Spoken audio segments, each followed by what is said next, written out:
저의 아들 어릴 적 사진을 한번 보았습니다. 그리고 우리 라온이에게 또 다른 청년 선생님에게 보여주었더니 빵 터졌습니다. 우리 아들의 어릴 적 모습, 또 오래간만에 내려온 조이가 같이 또 예배를 드리고 있습니다. 저를 볼 때마다 안아주고 또 여러분들은 상상을 못 하시겠지만 저에게 뽀뽀도 해줍니다. 여러분, 우리는 우리 자녀들을 보면서 어떤 생각을 가집니까? 지금 우리 어린이들도 함께 예배에 참석하고 있는데 우리 어머니 아버지는 우리 자녀들을 배에 태 속에 가지고 있을 때에 혹은 자라날 때에 어떤 마음을 가지고 어떻게 양육을 했을까요?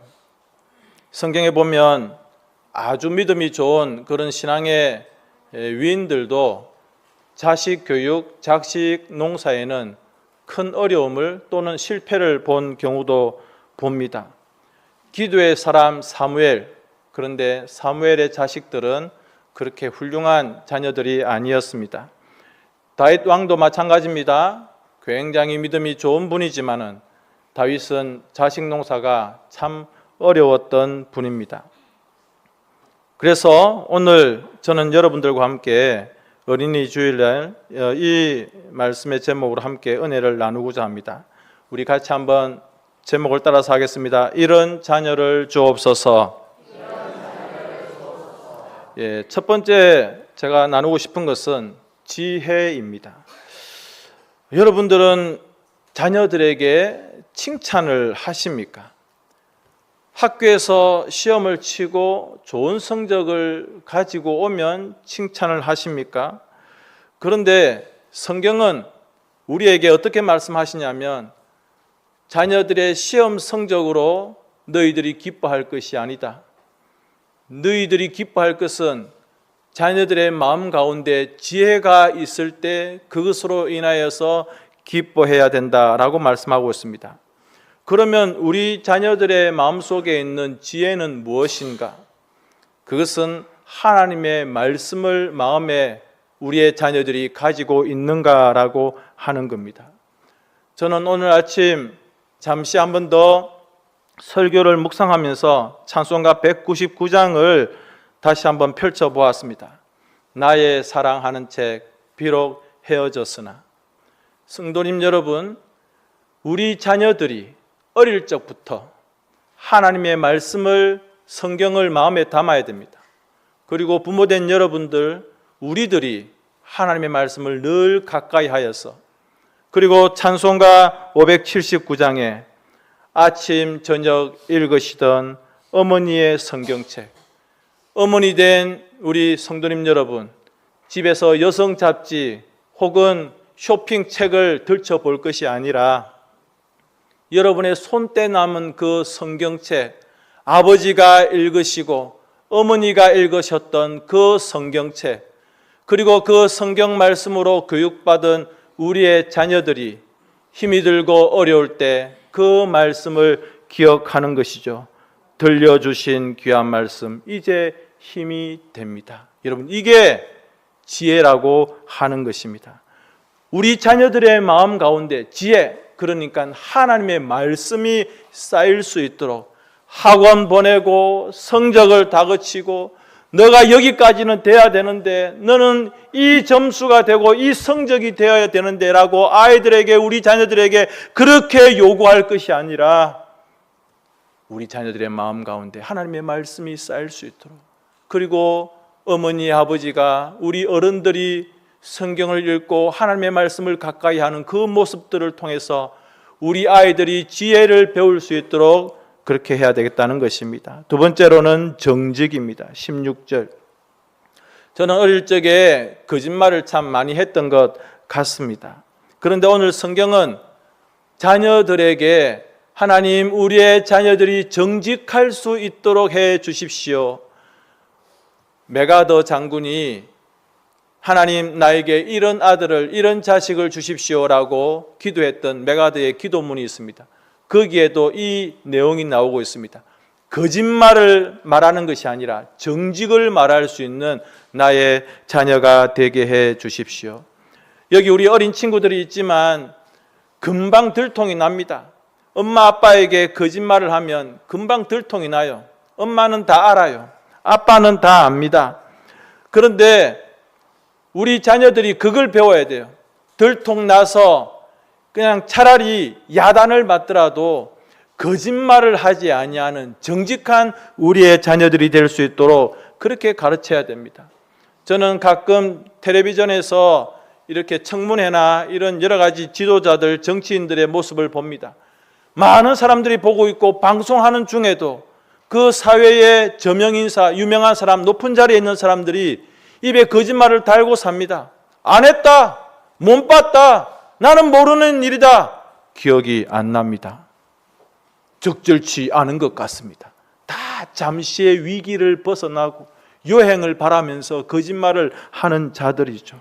하나님께서는 거짓말하는 자들을 기뻐하지 아니하십니다. 거짓말을 하는 자가 하나님 앞에 설 수가 없다는 것이죠.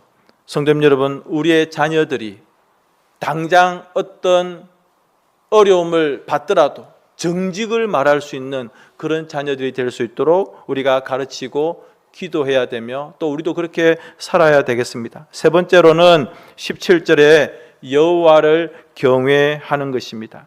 하나님의 백성이 제일 가치 있게 알아야 되는 것이 무엇이냐면 나는 하나님의 자녀, 하나님의 백성이라고 하는 자기 자신의 그 정체성을 가장 귀하게 생각할 줄 알아야 되는 것입니다. 그런데 내가 하나님의 자녀로서의 이 높은 존재 또 정체성을 잠깐 착각하고 안 믿는 사람들의 돈과 명예와 성공을 부러워할 때가 많이 있습니다.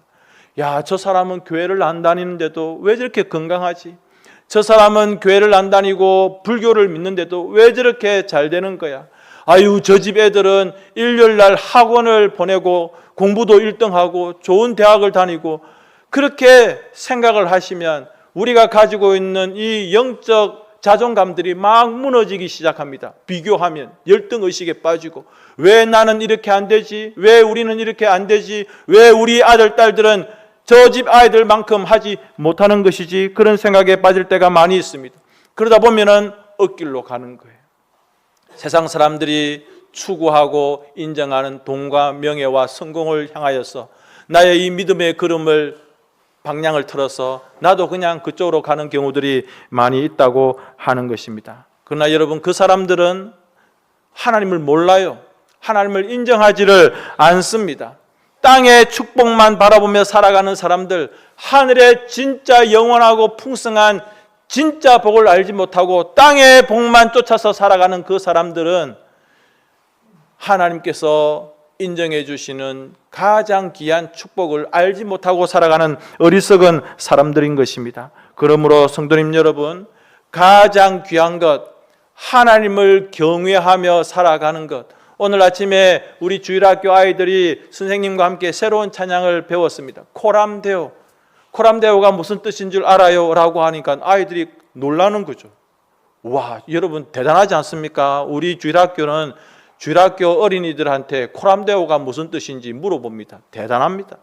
근데 아이들이 어떻게 하다 보니까, 찬송을 부르다 보니까, 아, 여호와 하나님 앞에서라고 하는 뜻이다 라고 하는 것을 아는 거예요. 오늘 아침에 불렀던 그 찬송이, 어린 친구들, 하나님을 경외하는 거예요. 그분을 향하여서 가장 존경의 마음을 가지는 거예요. 그래서 항상 하나님이 내 앞에 계신다, 신전의식, 코람데오의 마음으로 살아갈 수 있도록 우리의 자녀들을 가르쳐야 되는 것입니다. 이것이 처음에는 좀 답답하고 힘들어요. 하나님이 나를 보고 계신다라는 그런 생각들, 하나님께서 나를 항상 지켜보신다고 하는 그런 의식 가운데 우리의 자유가, 혹은 우리의 생각이, 우리의 삶이 뭔가 제약받지 않을까, 이런 답답한 마음들을 가질 때가 있습니다. 그러나 항상 우리의 자녀들, 우리의 성도의 삶이 항상 이런 하나님 경외의식, 그리고 코람데오의 마음으로 살아가야 되는 것이죠. 네 번째로는 바른 길입니다.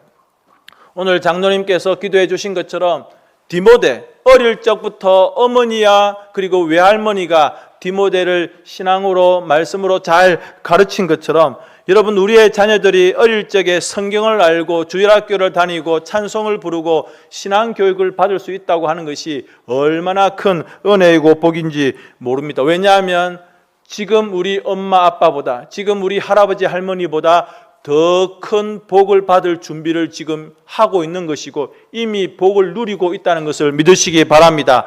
우리 아이들 학원에 보내야 되는데요. 우리 애들 지금 이거 영어 배워야 되는데요. 우리 애들 지금 이거 해야 되는데요.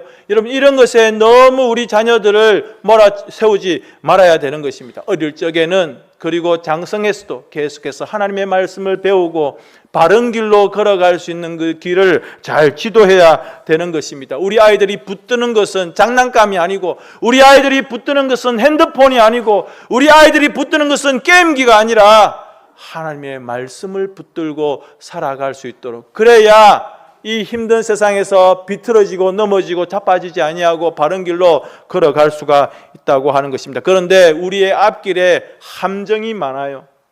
마귀가 쳐놓은 함정과 그리고 더러운 악의 세력들이 쳐놓은 덫이 굉장히 많습니다. 우리의 발목을 부러뜨리고 우리의 발걸음을 잡아뜨릴 엄청난 세상의 위험들이 많이 있다는 것입니다. 유혹하는 것이 많다는 거예요. 처음에는 하나님의 길을 걸어가고 처음에는 말씀의 길을 걸어가다가 자꾸 유혹하는 또 함정과 덫에 빠져서 사울 왕도 교만하여 나중에는 하나님을 버리는, 하나님의 버림을 받는 엘리 제사장도 마찬가지 아닙니까? 여러분, 엘리 제사장 그리고 그 아들들 너무 좋은 영적 분위기를 가지고 있었음에도 불구하고 하나님의 말씀으로 전혀 인도함을 받지 못하고 엇길로 빠졌던 것들을 우리가 봅니다. 가룟 유다, 예수님의 12 제자 안에 들어갔던 놀라운 축복의 기회가 그에게 있었습니다마는 예수님을 판 자다라고 하는 세상에서 가장 저주스러운 이름이 되고 말았습니다. 즉 무슨 말씀이냐면, 우리는 이미 축복의 길에 들어섰는데 그 축복의 길에서 세상을 향하여 그리고 유혹에 이끌려 엉뚱한 길로 가다가 이 바른 길에서 벗어나 멸망의 길로 가지 말아야 되겠다라고 하는 것입니다. 성도님 여러분, 우리 자녀들에게 한 번, 두 번 말씀했다고 해서 그것으로 충분하다고 생각하지 말아야 됩니다. 우리 자녀들에게 지속적으로 하나님의 말씀의 길로 걸어갈 수 있도록 해야 돼요. 천주교에서, 카톨릭에서 뭐라고 이야기하는 줄 압니까? 우리에게 4살, 5살 아이들을 우리에게 붙여주기만 해라. 우리가 평생토록 카톨릭 신자로 만들겠다. 여러분, 카톨릭은 굉장히, 천주교는 굉장히 여기에 자신을 가지고 있습니다. 우리는 어떻습니까? 그냥 어린아이들 주일학교에 보내는 것으로, 우리 자녀들을, 중고등학생들을 중고등부에 보내는 거로 그냥 여러분의 책임을 다했다고 생각하지 마셔야 됩니다. 우리 어린이들과 우리 중고등학생들, 우리 청년들에게 얼마나 많은 세상의 유혹과 도전이 있는지 모릅니다. 그러므로 어머니, 아버지 된, 선배님 된 우리 모든 성도님 여러분, 그리고 선생님들, 계속해서 지속적으로 우리의 자녀들과 믿음의 후배들에게 하나님의 말씀을 가르쳐 주어야 되는 것입니다. 만약 우리가 그들에게 지속적으로 하나님의 말씀의 길을 보여주지 않으면 그들은 하나님의 길을 발견하지 못하고 멸망의 길, 실패자의 길을 걸을 수밖에 없다는 것입니다. 성도님 여러분, 다시 한번 말씀드립니다. 우리 자녀들, 우리 청년들의 귀를 솔깃하게 하는 세상의 유혹이 굉장히 많이 있습니다. 우리 자녀들의 앞에 함정과 덫을 파고 놓아서 우리 자녀들을 넘어뜨리고 빠뜨리려고 하는 세상의 악들이 굉장히 많습니다. 그러므로 바른 길로 가야 돼요. 엉뚱한 길로 비틀걸음으로 가다가는 멸망하고 실패하고 마는 것입니다. 나중에 거기서 돌아오려고 하면요, 너무 힘들어요. 너무 고통스러워요. 지금 여러분, 우리 주변에 엇길로 가고 먼 길로 간 우리의 자녀들 혹은 또 여러 영혼들이 있습니다. 이분들 언젠가는 돌아오실 수 있겠죠. 또 우리가 기도합니다. 그런데 여러분, 그 길에서 돌아오는 길이 너무 힘들다는 거예요. 너무 고통스럽다는 거예요. 그러므로 바른 길로 처음부터 지속적으로 갈 수 있도록 그렇게 가르쳐야 되는 것입니다.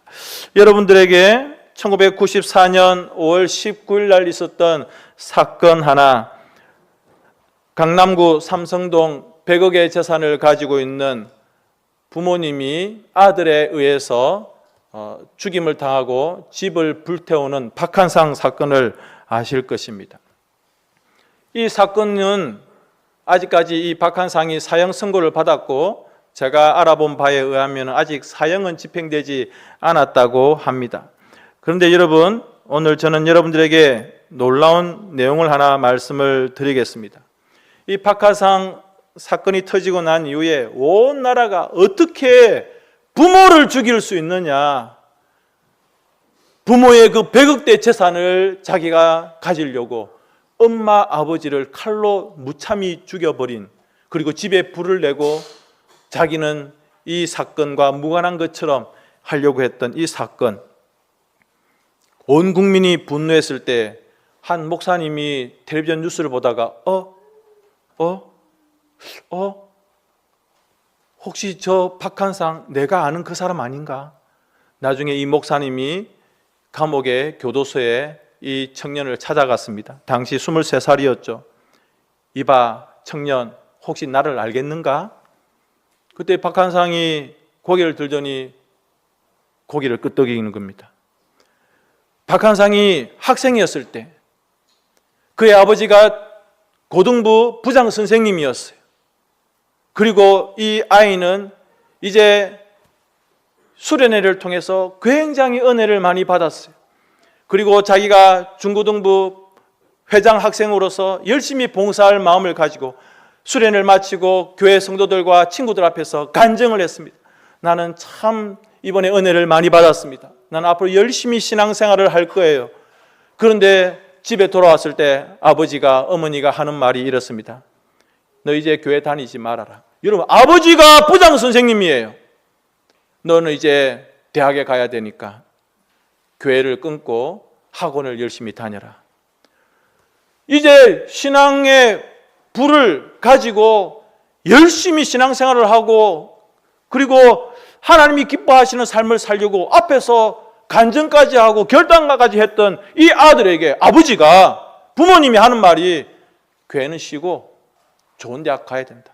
아버지가 돈이 많으니까 이 아들에게 엄청난 투자를 했습니다. 그런데 아들은 이미 마음이 삐뚤어졌습니다. 공부도 시험시험 하고 대충 하고 엇길로 나가고, 그러다가 유학을 보냈지만 유학 간 그 미국에서 그냥 방탕하게 도박하면서 엉망진창으로 살고 그 빚을 갚으려고 아버지를 죽인 겁니다. 이 박한상이 그 목사님한테 이야기합니다. 목사님, 내 인생에 가장 행복했을 때는 그 수련회 때 앞에 나와서 간증했던 그때가 내 인생에 가장 행복했을 때였습니다. 이 자리에 아버지, 어머니 된 우리 어른 여러분, 어떤 생각과 마음이 드십니까? 우리는 혹시 그렇게 하지를 않습니까? 에베소서 6장 4절 말씀을 같이 한번 읽어보죠. 시작. 또 아비들아, 너희 자녀를 노엽게 하지 말고 오직 주의 교훈과 훈계로 양육하라. 아멘. 이제 몇 가지만 말씀을 드립니다. 첫 번째, 자녀를 노엽게 하지 말라고 했습니다. 왜? 자녀는 내 것이 아닙니다. 우리가 아이고 내 새끼, 우린 내 새끼 이렇게 하지만 자녀는 하나님의 소유인 것을 인정해야 됩니다. 성경에 보면 하나님이 주신 기업이고 상급이라고 말했습니다. 두 번째로는 자녀를 왜 노엽게 하지 말아야 되는가? 고귀한 인격체이기 때문에 그렇습니다. 저는 우리 아들, 딸 앞에 굉장히 미안한 마음을 많이 가지고 있습니다. 함부로 아이들에게 말할 때가 있었거든요. 근데 여러분, 우리의 아들, 딸은 하나님께서 그들에게 하나님의 형상으로 입혀주신 굉장히 귀한 인격입니다. 그래서 내 아들, 딸이라고 해서 함부로 말하고 해서는 안 되는 겁니다. 두 번째, 언제 우리가 아이들을 노엽게 하는가, 자녀들을 노엽게 하는가? 첫 번째로는 육체적으로 학대하는 겁니다. 최근 뉴스 보셨습니까? 이제 막 태어난 아기가 뭐 얼마나 떠들고 얼마나 그렇게 성가시게 한다고 엄마가 리모컨으로 때려가지고 아이를 죽였습니다. 여러분, 리모컨 무서운 겁니다. 왜 이렇게 육체적으로 학대를 합니까? 그러면 아이들이 노엽게 되는 거예요. 두 번째로는 심리적으로, 마음적으로 학대하는 겁니다. 니는 왜 그러냐고. 옆집에 누구는 그런데 니는 왜 그러냐고. 자꾸 마음에 부담을 주는 거예요.